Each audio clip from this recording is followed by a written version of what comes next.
Guys, make you glad you're in print, that last bit?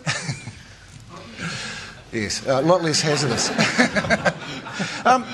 By way of getting back to the topic of this evening, I noticed that there seems to be no newspaper who's reported Hayden Ralston over the last couple of years better than his own local newspaper, the Ashburton Guardian. I kind of think that's maybe an indication of the virtues of local papers.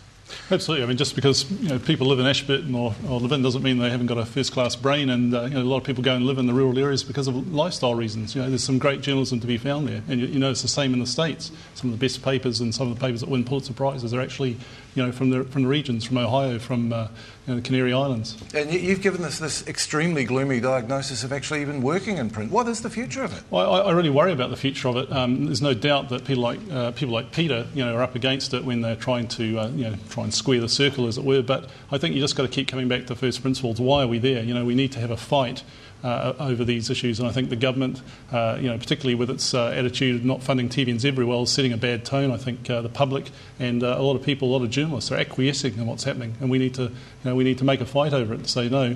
We're not going to let things go this way. Peter and Joanne, you've basically seen this as the way of the world. There was a commercial reality. Surely this opens up a niche. And yet I don't see anyone filling these niches. I couldn't find a regional, editorially focused website or anything like that. Isn't the theory that the internet, because of its lower cost structure, is going to move in and do this job? Well, I'll tell you one example, and it's one that's probably applicable to live in, and it's a place called Whakatane. And Whakatane Beacon has a 3-day-a-week newspaper, plus it publishes a Saturday giveaway.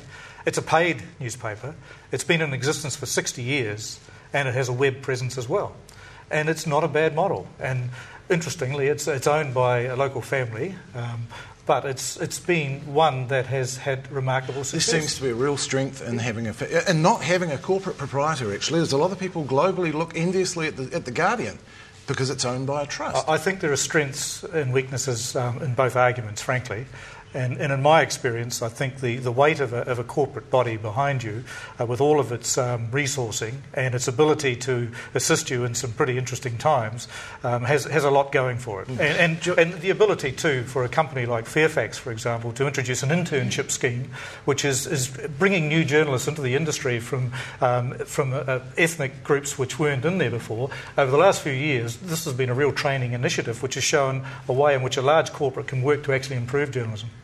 Joanne, last word from you. You're a 20-year-old coming out of your journalism course. Your choice is you go and work on a regional newspaper that might not be there in 2 years' time, or you go into PR. What are you going to do? Well, I'm going to be a journalist because that's what I want to do. But, John said, we're there to uphold principles of free speech and all that. We are. But I'm also there to feed my children. And frankly, I'm there because I get paid. And if the place isn't profitable, then I can't do journalism. Well, Fairfax and APN make profits like $200 million a year. Are you trying to tell me that they can't spend 1% of that to keep papers alive that are serving the community? Well, that depends whether or not that's their sole aim is to maximise returns to the shareholder. Well, but I don't think we have to apologise for making a profit. But you have to apologise if you're not doing the job that you're set up to do and take the rights and privileges from society to do. Guys, you are going to have to continue that one in the bar because that is all we have time for this week. Thanks to our panellists, Peter O'Hara, Joanne Black and John Stevenson, and thank you for watching. We'll be back with Media 7 at the same time next week. Until then, goodbye.